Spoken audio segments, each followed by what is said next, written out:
Hello, hello, hello, and long time no talk. I know. Where the hell have I been? And if you're a long-time listener, you know that every new year I usually start a new season of the Mo Money Podcast the first week of January. And no, I didn't really tease when I was going to restart the podcast in December, which I usually do.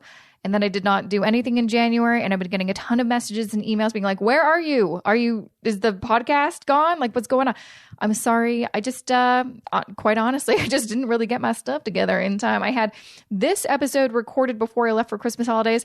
And then I was just busy. Like, honestly, I was just busy. I also did take some like proper time off during Christmas time. And then January rolled around. I'm like, oh crap, I have one episode. So that's what I've been busy doing all of January, is making sure I have so many amazing interviews for the Mo Money Podcast this season.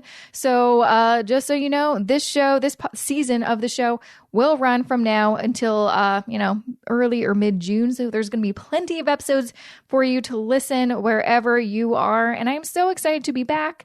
I've got some great interviews. This one's a great one. It's with the wonderful Melissa Leong. She, you can probably see her all the time if you want on TV. She's on the social a lot. But she just came out with a new book called Happy Go Money, which I love because it's all about happiness, positivity, and finance. Because surprise, a lot of the time when we think about money, it's usually in a very negative context, or even if you read some of the older personal finance books from some of those, the OG personal finance experts, man, they can feel really naggy and judgmental and negative. You know what I'm talking about, right? So she is exploring in her new book how mindfulness and positivity and just like kind of more of the psychology and behavioral economics kind of play into how we manage our money. And she gets really personal with the book. It's really great. So we're going to talk about a lot of that stuff in this episode, and you're going to love it, and I can't wait to share it with you. But before I get straight into this interview, and then we'll chat after, so stick around. Actually, make sure you listen to the full episode until the end, because I'm going to do a little giveaway contest. You're going to find out details at the end of the episode. But before I get to this interview with Melissa, here's just a few words about this episode's sponsor. This episode of the Mo Money Podcast is supported by the Canada Deposit Insurance Corporation, CDIC. Have you ever been told to be careful where you put your money because if your bank goes under, you'll lose everything? Here's the thing. That person has no idea what they're talking about. Thanks to the Canada Deposit Insurance Corporation, our savings are protected. You see, CDIC insures deposits at its member financial institutions around the country in the event of a failure. They currently protect over $792 billion in deposits. And in their 52-year track record, they've handled over 40 failures. Guess how many people lost their protected deposits during those failures? 0. Not a single dollar of deposits under CDIC protection was lost. You may be wondering, awesome, how do I make sure my savings are protected? That's easy. Since coverage is free and automatic if you bank with a member of CDIC, just check your bank's website to see if they have that purple CDIC logo in their footer. Or visit cdic.ca to find their full members list. To learn more about how CDIC protects you and your savings, visit cdic.ca. Once again, that's cdic.ca. Thanks, Melissa, for joining me on the Mo Money Podcast. Thank you so much for having me, Jessica. I know. It's a long time coming. I don't know if you know this, but I always have kind of a list of guests that I'm like, I should reach out to. I want to have them on the show eventually. And you've been on that list for a while. And I just never reached out to you. I don't know why. I don't know why. It's not that I didn't want to. I'm just like, I'll get to her. And then it's so great that you reach out. You're like, I have a book coming out. I'm like, this is perfect timing. Because now we have something amazing to talk about. Yes, and I'm excited. And I'm glad that we could hook up at financial conferences and have coffee and chat. And so I feel like this is a good time for us to chat. Absolutely. So I was telling you before I hit the record button that you did a stellar job speaking at the Canadian Personal Finance Conference this year. Loved what you were talking about. And it's very much in relation to the book you have coming out called Happy Go Money. First, I'd love to chat, like, what Where'd that name come from? I love it. It's adorable. It makes me smile when I say it, but where did that come from? Okay. That name is actually the suggestion that Bruce Celery gave me. Aww. So money guru and podcast host extraordinaire Bruce Celery is, I think I've forced him to be my mentor over the years. And so I just randomly messaged him. I was like, I'm having a really hard time coming up with book titles. And I mean, anytime, if you're an entrepreneur, you get it. You know, when you're coming up with product titles, when you're coming up with your company titles, you do this, massive list of all these things that you could possibly name your babies, and then whittle it down and do you test it. You do your product testing by asking your friends and family. And I couldn't find one that really resonated. I originally had a title that has a swear in it. Oh, I know. I have so many of those in my head. I'm like, and I always tell people, like, isn't that great? They're like, that's awful. They don't like the ones with the curse words in. I don't know. I think it's great though. There's some good ones with curse words out there.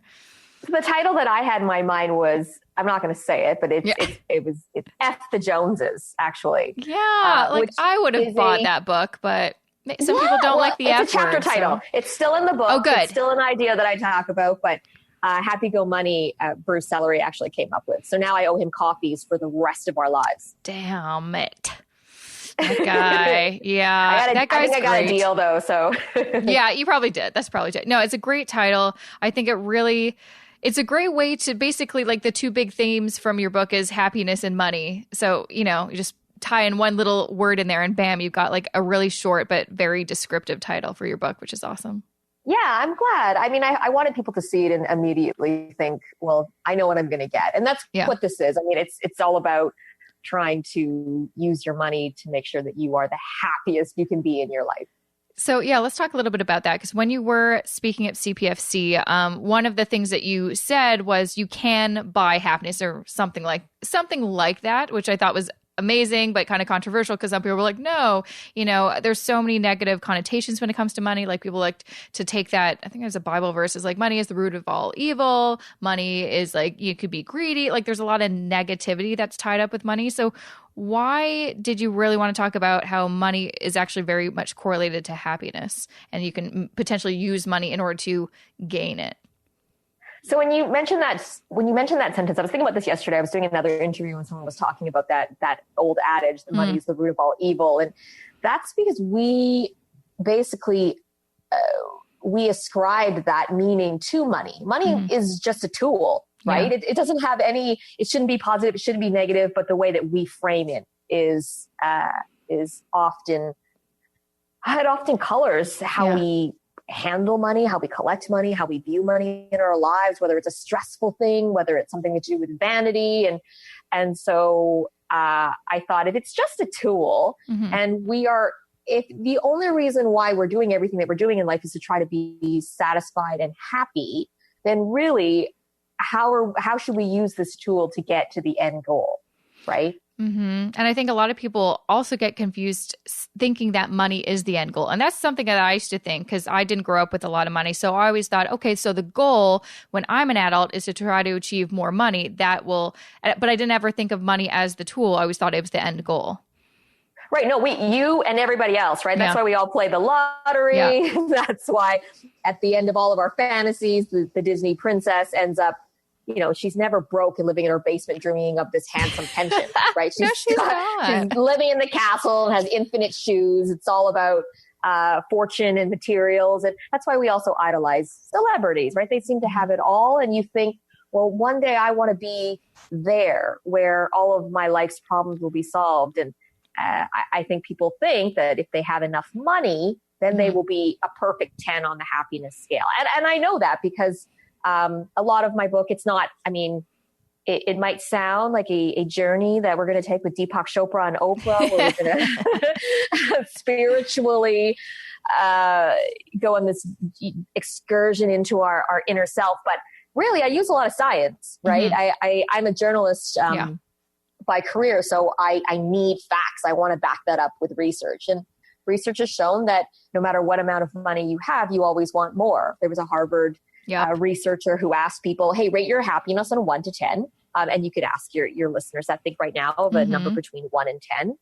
And if you're anything less than a 10, then how much more money do you need to be that perfect 10? And the researcher found that no matter who he asked, whether they were middle income earners or high net worth UK residents, they all said 2 to 3 times more money. Wow, that's a lot more money.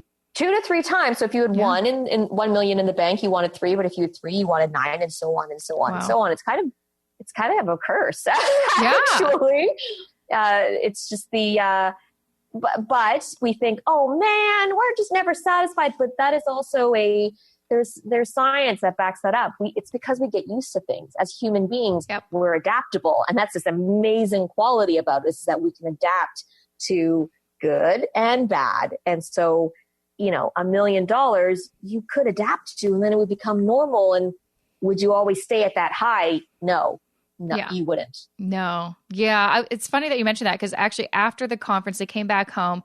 It was kind of the beginning of the November, the month. And so this is when me and my husband have our money meeting and talk about money, because we're nerds. And I love it. It's very important. It is. And so I was looking at, kind of the projections for how much I will earn for this year. And I basically hit my, big lofty goal of how much I want my business to earn. And I wasn't actually, but I wasn't happy about it. Like, that's the weird thing. I was talking to my husband, Josh. I'm like, I don't know why, but I'm kind of sad about it.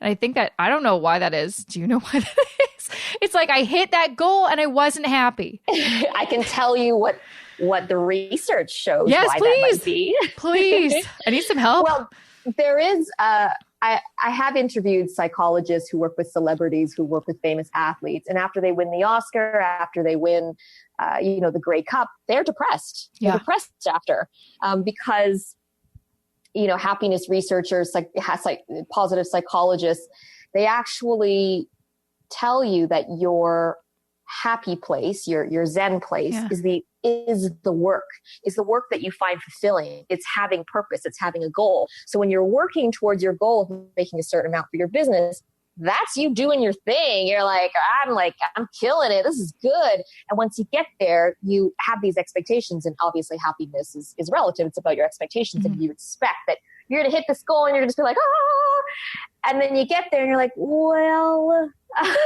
what's next? You know what I mean? It's that, okay, you need this something. And there is research that shows that if you want to spend money on happier things, one of the things to buy is anticipation. So it's kind of like, when you were a kid and you were super excited about Christmas. Now in our life, we can buy in anticipation. We can pay for something now and enjoy it later, or we can save for something and enjoy it later. And so that's why sort of working towards the goal that's the part that's really joyful, right? But looking forward to a vacation is actually more joyful than the part after the vacation. Or on the vacation. Sometimes you're like, this is fine. Oh, boo. Maybe I'm just like, I have high expectations, because that's like, I love the anticipation so much, especially like me and my husband went to Mexico for a week last year during the winter. And I was so excited leading up to it. When we got there, it was great, but it's not like, it's never amazing. I have really high expectations, I think, though. That's my problem. Adjust your expectations. Right? I really do need to do that. But no, what you said is completely true, because this happened exactly last year as well. Because it was like one of the first years that I made, maybe it was like second year, I made like a full-on vision board. And I achieved a lot of the things on the vision board. I should have been very happy about it. But after New Year's, so it's like, all right, I did it. I survived 2017. I hit a lot of my goals. The day after New Year's, so I guess New Year's Day, I was really depressed. Like, I literally just like had to watch movies and just like not talk to anybody all day. I'm like, this is weird. This is really weird. And it seems so weird, right? So ridiculous. Yeah, you think, no, it's like, what's wrong with me? It's great. What's going on? But yeah, that's why there's a lot of positive coaches and success coaches that also say that you have to reward yourself as you go. Yeah. So it's sort of small rewards. I'm not saying if you save a bunch of money, go on a shopping spree, yay me, but small little rewards to give your brain that happy feedback. And then as you go, you also have to push some of those goals, create some new ones, not necessarily push your goals even further back, but even create a new one to look forward to. So you always have something to look forward to. You paid off this debt, and when that day comes, yes, but maybe when you're almost close to paying off the debt, if you want to ensure happiness and to continue that motivation, maybe create a side goal, another money goal that you can also continue to work on. Yeah, well, that's why usually when I work with clients where I'm talking to people and they're like, I really want to pay off debt. I'm like, great, but are you also saving money? Are you also investing money? I usually think it's not the best idea to just focus on debt repayment, because usually you'll get back into debt once you get to zero because you don't actually have any good saving skills. But if you do kind of multiple goals, like you're also saving, into your emergency fund, you're also investing, you've got these other things going. So once you are debt free, you've still got this journey that you're on. Right. There's more. There are other things in life. I think we get tunnel focused on, let's use the example of talking to a client and saying, hey, you know what? You need to get that debt down. It is totally screwing up the rest of your finances and it's putting your future in danger. So here's a budget. We need to talk about this and not talk about savings and not talk about investments and not talk about anything else in life. Again, I've heard from people say that it's not necessarily 100% effective because you're not also dealing with the root cause of why somebody is in debt in the first place. So you ask, what are the reasons why we, something that I always say is, okay, how do you use money in your life to be happier? And some people use money to reduce pain, right? You buy when you're stressed, you buy when you're depressed, and it fills you with happy endorphins because that's what that does. You buy and you get this burst of dopamine in the brain and it feels good, but then that feeling dissipates. And so people get into this debt cycle and because they're trying to fill the void, and then they have a financial coach come in and say, here's some tools, but there's no actual insight into, well, he's in pain. And so even if you give him tools, once he's in pain again, the habit will be to spend. Yeah. And that's, I feel like maybe not an epidemic, maybe that's a bit too big, but there's like so many people I know that is like the root of the reason when you talk to them, like, why are you overspending, or why are you spending on stuff that I know you don't care about? It's there's a reason. It's usually like to fill a void and stuff. And when I kind of look back on my own life, on like the times that I overspent and I look back, I'm like, what was I doing? Is because I was in pain. I was hurting. I was depressed. I was trying to make me feel good. And that's also like a big reason why at the same time I was also like overeating and over drinking. Yes, you're just trying to medicate pain by doing all sorts of things that make you feel good in the moment. And that's just one thing. I mean, some other people spend money or they try to buy a sense of self-worth. And so you're feeling insecure, you're feeling not good, or your boyfriend just broke up with you and you need to show him that you're the shite. And so you go and you buy this thing that you don't necessarily need or want or should, but it means something. You've made it mean something to you, right? Or you're doing it because you're trying to keep up with the Joneses, which everybody says, which is why there's a chapter in my book called F the Joneses. And I know that seems obvious. And I know people say, oh, I know it's hard to, you get caught up in what everybody else does. And that's totally normal. I mean, you're human. And as human beings, there is actual positive use to be able to look at our peers and kind of gauge how we are in society. There's a reason why we have that impulse, but it doesn't always serve us. No. And I feel like it's gotten harder too, because it's not just like looking at your neighbor anymore. It's like anything on the internet. It's like always in our face.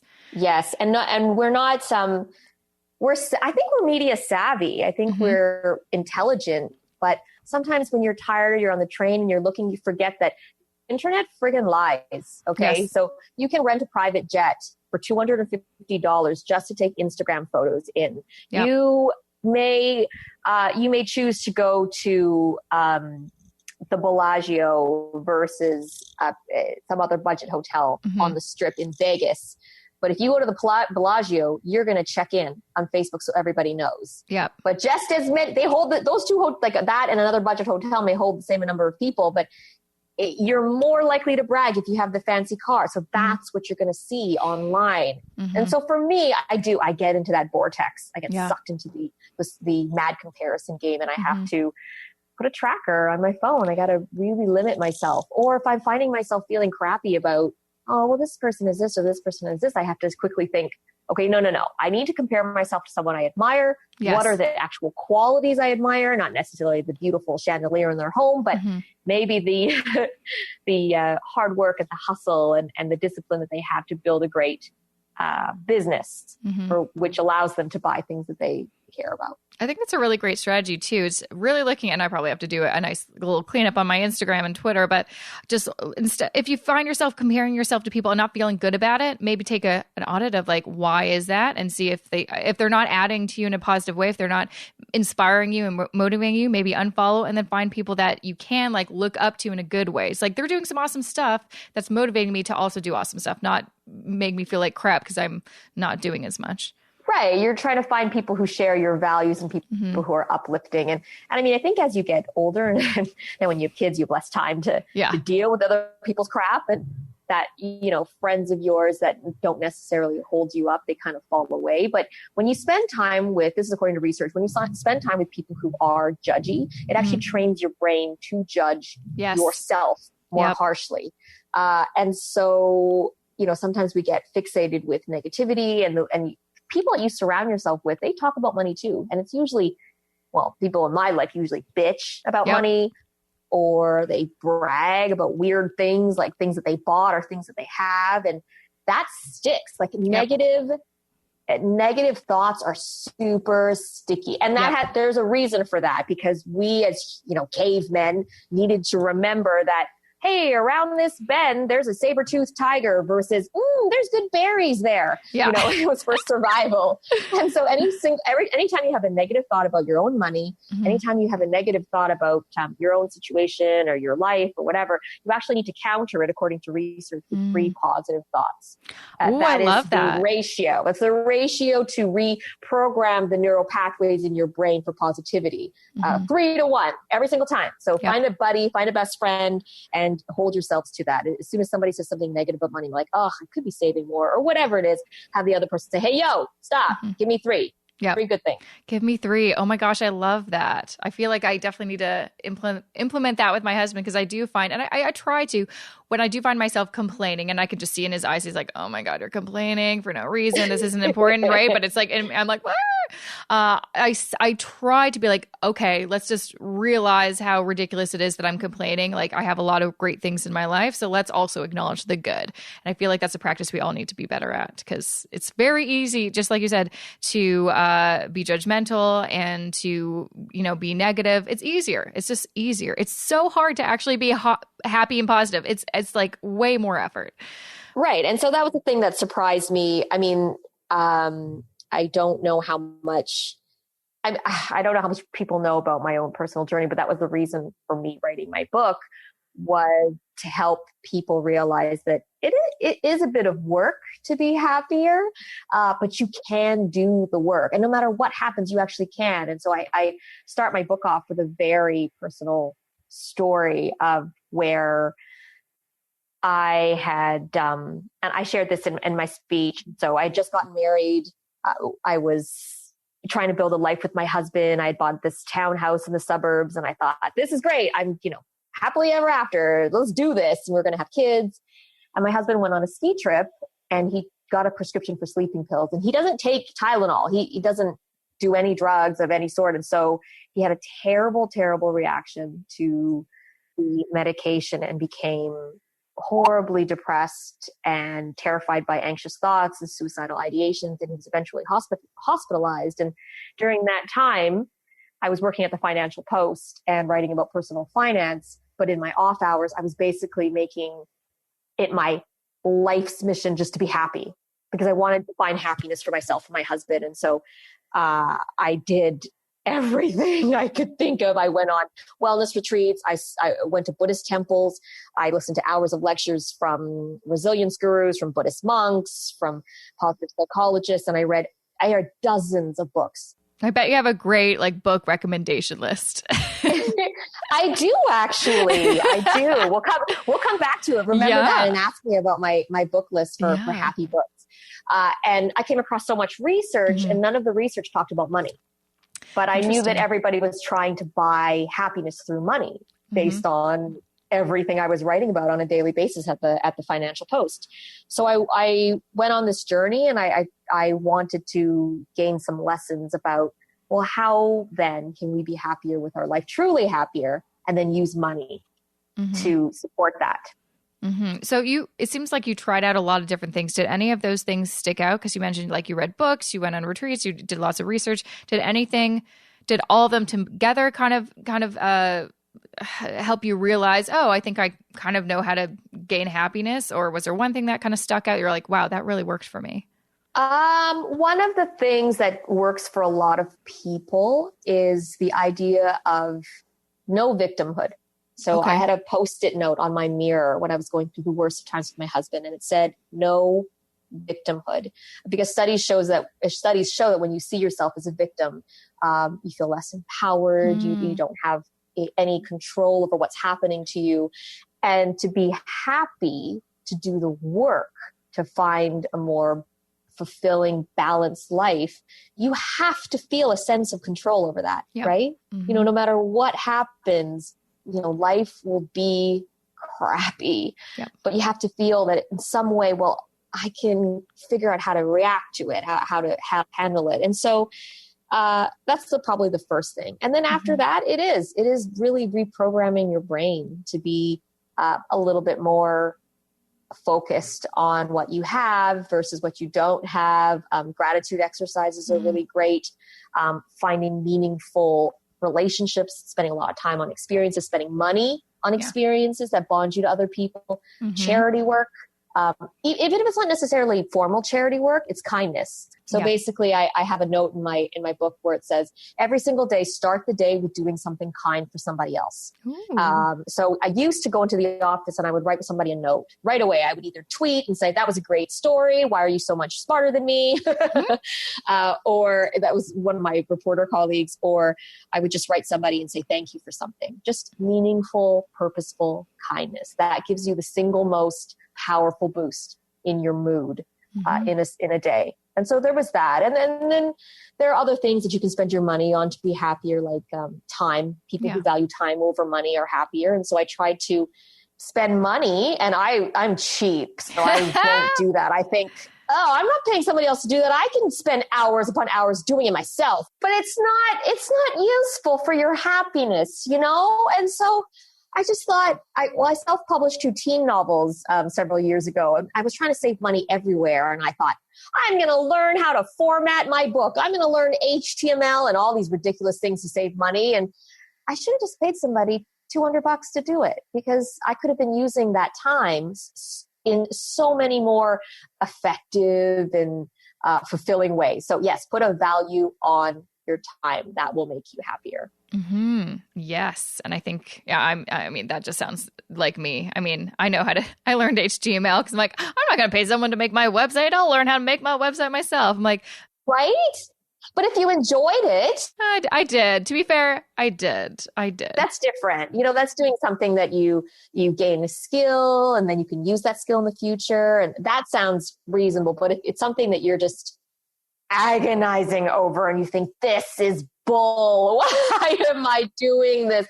Then maybe rethink about it. Yeah. Well, I think it also especially since I feel like I'm just like you, super cheap, super frugal. I've always been like reading books and, been into the personal finance community for a while. I have my own like money issues with basically like actually spending money. Like, I don't know what it is, but it's really hard for me to let go of it. But I think what I'm kind of trying to do now is just being more intentional with how I'm spending my money. And that's making me actually happier. So instead of feeling bad because you're spending money and spending money is bad, just being like, no, I have a real purpose for spending this money. This is the result I'm probably going to get. And I never really regret it. And I think I spend my money in a different way. I don't really buy objects or stuff so much, like sometimes I do, but a lot of it is focused on experiences or hiring people to help me with something that I want to improve upon in my professional life or my personal life. So I think we talked about this when we had lunch a little while ago about how I'm like, I want to dress better, but I freaking hate shopping so much. And I actually just had a conversation with a friend who's a stylist, and I think I'm going to hire her to help me. And you know what? It's like, once we talked about that, she's like, oh, I can help you. And she had all these ideas. I'm like, oh my God, I feel so much better. And I'm happy to spend that money. I'm happy to earn that money and spend it on something that's like will make me happy. No, that's the way to, that is exactly the way to do it. And I'm not saying, we're not talking about spending money that we don't have. We're talking about, yes, we siphon money out to pay our fixed expenses and our bills and to keep to charity and to our money goals, our priorities like retirement and education for our kids. But then there's this fun money that hopefully you can set aside, because everybody needs a little bit of money to enjoy. And so, be purposeful with that money. Am I spending in a way that is in line with my values? So it sounds like you've got it, experiences on time savers. That's definitely something to spend your money on, according to research, that will make you more joyful. Maybe other people, spending to bond to other people, strengthen your relationships. I'm not saying buy someone's love, but but I do find, like, if I spend money and somehow there's a connection, like it's related to like being part of a community or being with people or having a conversation with someone, I always feel amazing after. I always feel good. It's always a good use of my money. Yes, I would agree. Yeah. So going back to some kind of book recommendations, what kind of book recommendations do you have for people that are like me, that are looking for some things to read, during my downtime to kind of get my happy back, to kind of learn some tools or just think of happiness in a different way? So for one of the things that got my husband out of his darkest spots was at the hospital. One of the hospitals that he visited actually prescribed a meditation class. So 8 weeks of meditation versus medicine, because they had found that they were having as much success with a meditation course or a mindfulness course as they were with drugs. And so when I try to talk about, mindfulness meditation as a antidote for pain and stress and money issues, because a lot of our shopping is done from a place of mindlessness, right? Or from a place of, as we said, from a place of trying to medicate stress and pain. So it helps you be a little bit more mindful about some of your purchases and it gives you more space to let your rational mind kick in and think, I need to think about the long-term repercussions of this action that I'm doing right now. It's a hard sell. It's a hard sell because some of my friends are thinking, you want me to like I'm a yogi, like I don't even like yoga. And I think I don't like yoga either. It's not about hippies and monks and that kind of thing. There's actual science. It's actually exercise for your brain. And one of the books that I found, which puts it into great perspective, and it's sort of the meditation book, or the meditation intro for people who don't like to meditate. It's Dan Harris's 10% Happier. Ooh, yeah. I'm that sounds like me, because I'm not into those. I'm not a woo-woo person. I'm not. My husband is a little woo-woo, but he was. Like, when I met him, he just came back from Thailand and he did like a Buddhist monk retreat, whatever. And he had the prayer beads. And I'm like, okay, like, that's cool. So I'm not that person. But I like the idea of meditation. I like it because I have just like you said, I've done some research and there's so much positive information about how meditation could really change the game. And I'm like, I don't want to medicate myself. I don't like that idea. I want to do anything that I can naturally to kind of help myself. And sometimes it's just being more mindful. So just sitting and eating your meal and not just shoveling it in your face hole while on your phone, right? There are other ways to be more mindful. Than you don't have to sit and do a proper class, or I like guided meditation. So I'll just put earphones in for 5 minutes and listen to someone talk to me or prompt me with questions about my life. And maybe that's the lazy person's way of doing meditation. But anyways, Dan Harris is an ABC News journalist, and he was having some massive mental meltdowns. And this is how he has found a more balanced place. And so I'm a big proponent of that. I love that book. If you want to get all technical and sciencey, the most readable book that I found on positive psychology and on training the brain for happiness is a book called Hardwiring Happiness. It's by Dr. Rick Hansen. He's a neuroscientist, and he has very specific exercises in his book for you. He has some online content that it's not necessarily meditation, but they're guided exercises where you sort of envision different things, and it's training. It's exercise. Exercise for your brain. A happier brain. Yes. Yeah. Yeah, exercise for your brain and also physically. I stopped exercising with the intention of like looking fitter or whatever. It's like it's just mental health. And when I recognize, I'm like, I'm not happy. I'm feeling kind of sad. Usually when I look at my calendars because I haven't worked out in a couple of weeks. So yes, yeah, got to to work that out too. your brain. There's that huge component too. I mean, if you can spend money on something, try to spend money on something that will benefit your mental health or your physical health, because the physical health part is what will make you way happier. And I find that when I was filling my life with more of that stuff, like when I was spending my money more on wellness and on connections with people and on experiences, I was less worried about chasing material goods, and I was less worried about having the dream home or whatever it is. And I just think that a big conversation that we need to have is, you need to structure your money and your life in a way that will give you more choices for the future.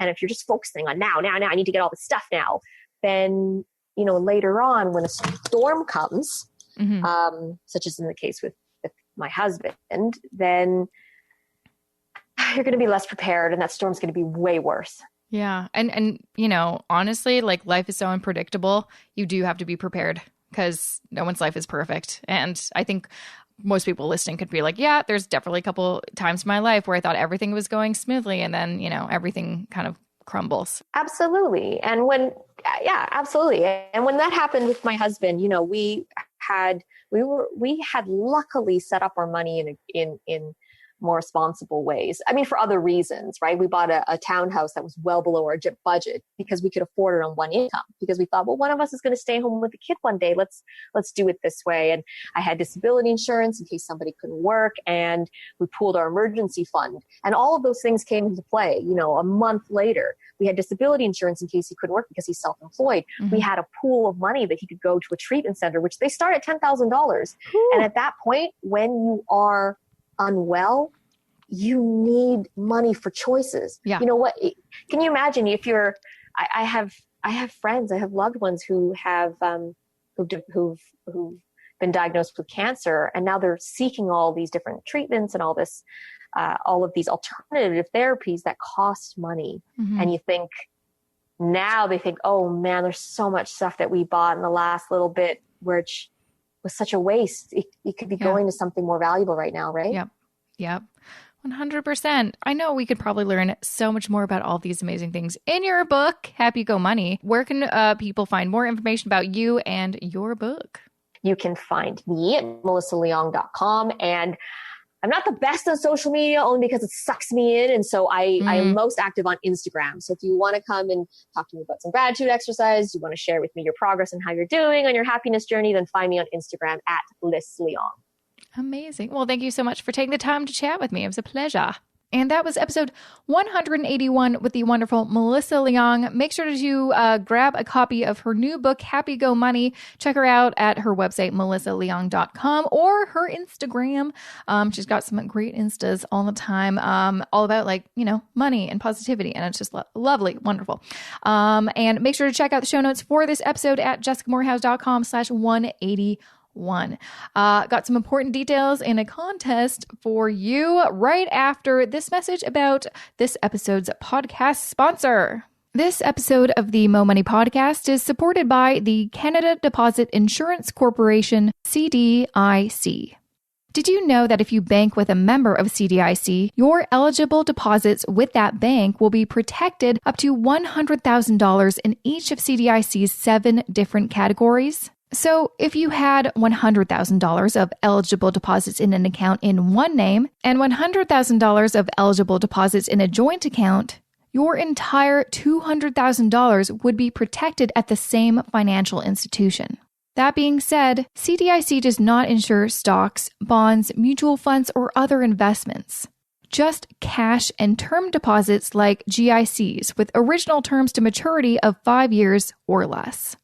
There's quite a bit to know about how CDIC protects you, so why not test your knowledge with their free trivia challenge at depositInsuranceEndurance.com. Or to learn the ins and outs of how CDIC works so you can feel confident about the safety of your savings, visit cdic.ca. Once again, that's cdic.ca. Alrighty. So first, I didn't really talk too much about what I've been busy with in January, besides the fact that I was busy and didn't have really enough time to pre-record a bunch of interviews in December. So let me give you a little play-by-play of what I've been busy, because I think you're going to be interested in some of these things. So number one, I made a huge overhaul in my free resource library on my website. So if you're at this point in your life where maybe you're a new listener, hey, if you are, welcome. And you want to get started with your finances, like fixing them, managing them better, just having a better understanding and organization with your money. Highly recommend going to jessicamorehouse.com/resources, or just go to my website. It's there. It's very easy to find. And basically, you sign up and you get access to all of my freebies. I've got videos, I've got tutorials, there's webinars on there, a ton of great stuff, downloads, Excel spreadsheets, like literally everything. And it's just like, I don't know, just trying to help you kickstart fixing your finances. Because I know it's February now, and I feel like this is kind of the time where if you've made any, year goals or New Year's resolutions, you've probably failed at them, or you just forgot about them completely. I love setting year goals, but I actually haven't even set my year goals, and it's February. I think it's ridiculous that we think we have to do them or, set them in January and then keep them throughout the rest of the year. If you want to set them in February, do it. It doesn't matter when you set them. Just do it and then stick to it. So I am challenging you. If you do not have your goals and an action plan to reach your goals, go to my resource library. It's going to give you a kick in the pants and some motivation and some tools to help you get to where you want to go.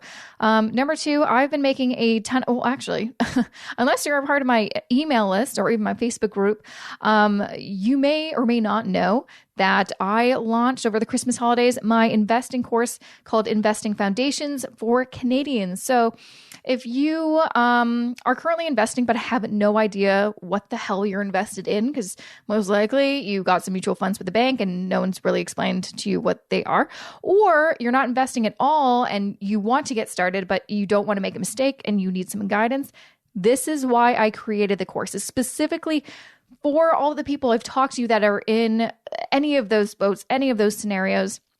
Investing isn't hard. It's not complicated. People like to make it sound like it is, and it isn't. It's a big sham.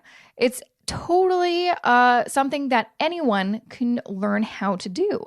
And I explain it all in my investing course. And there's a free preview, so you can sign up to kind of take a look and see if it's right for you and take a look at all the lessons. But if you, again, are new to the podcast, you may not know that in my early episodes, I was so embarrassed to talk about investing. And this was 3.5 years ago. I thought I was an imposter. I thought I was making a mistake. At the time, I was invested in high fee mutual funds, and I thought I was being smart. And then I started educating myself, reading books, talking to other investing experts, and then starting to really take advantage of just all the resources out there, and took a ton of other investing courses and realized, I can do this. Like, this isn't impossible. You don't need an MBA to learn how to invest. You don't need to work at a bank to learn how to be an investor. Absolutely not. Everyone can do it. And so that is why I created this online course, because it is investing for everyone. Last but not least, what I've been really busy with this month, and I've been absolutely loving it. So back in June, I started kind of officially working with clients one-on-one as a financial counselor. So I've been really busy with clients all month, and it's been amazing because the reason I got into this whole world of personal finance, the reason I started a blog, over 7 years ago, and this podcast almost 4 years ago, was honestly, I wanted to help people. I want to empower people. I want people to feel good about money, because for me, financial literacy and really understanding what the hell money's all about and how to manage it right made me feel better as a person and gave me hope in life and just made me feel good. It should make you feel good. And I want to now make other people feel good. And so now I do that as a financial counselor, which is very exciting. So been very busy with that. If you want to learn more about what that's all about, and if it's something that maybe you're looking for, awesome. More information on my website, or you can just go ahead and book a discovery call with me and we can chat on the phone at jessicamorehouse.com/discovery call. All right. That is me kind of sharing what I've been up to. Let's get to the good part, why you've kept on listening. I'm giving away copies of Melissa's book, Happy Go Money. If you want to win one of those copies of the book, and I'll mail you one, just go to jessicamorehouse.com/happygomoney or check out the show notes, jessicamorehouse/181, and there will be information on how you can enter to win a copy of her book. Throughout the season, I'm going to actually be doing a ton of contests because I am interviewing a ton of authors, and they've gotten amazing books, and I love reading finance books, and I'm only having the best authors on the show, so I want to make sure I can spread the love and give you, some books to read so you can feel better about money. So that's it. jessicamorehouse.com/happygomoney is where you will enter your info for the contest and hopefully win. That is it for me. Tomorrow, I have a bonus episode for you, more about investing, actually more focused on sustainable and green investing. So I know you're going to like that one. So make sure to subscribe if you're listening on iTunes. Let me know what you think about the podcast in an iTunes review, and I'm going to do some shout outs in the future episodes, so make sure you do that. But I'm going to let you go now. Thanks so much for listening. I'm going to see you back here tomorrow with a fresh new episode of the Mo Money Podcast.